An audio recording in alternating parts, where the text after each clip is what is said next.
For the first time this season, well, since April 5th, the Mets are not in a playoff spot. And this is what it feels like to realize, you know what, we're actually going to miss the playoffs. And 6 games left. You lose the tiebreaker to the Reds, who have now overtaken you. You lose the tiebreaker to the Diamondbacks, who are just 1 game back of you.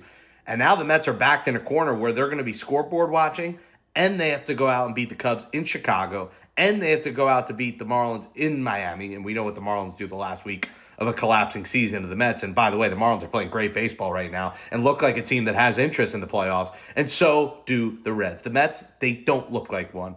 And it's been a 3-month collapse from this team. And really the last couple of weeks, you're starting to look at a team that looks like they're packed for Cabo for October 1st. They look like they have zero interest in playing in the postseason.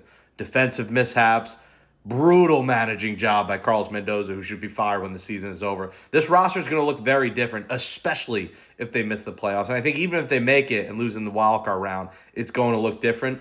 But for the first time today, I'm like, oh my God, they're probably going to miss the playoffs.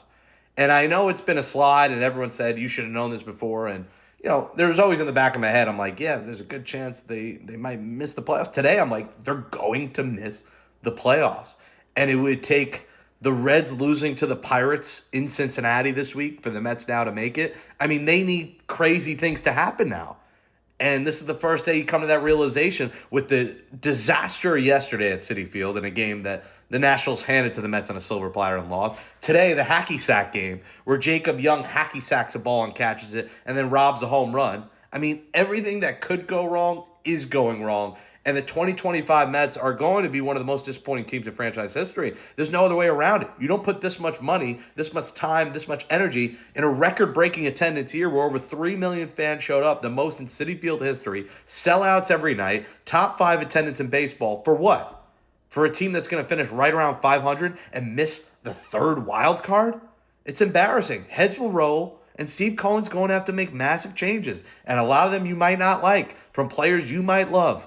But the reality is the core's got to change, the team's got to change, and a lot of decision-making needs to change. And you're going to see a change in a lot of things with this franchise this offseason, so buckle up. But you got 6 games left. I'm still hoping and praying, a sliver of hope that they win out and the Reds lose 1 or 2, or they go 5-1 and the Reds lose 3.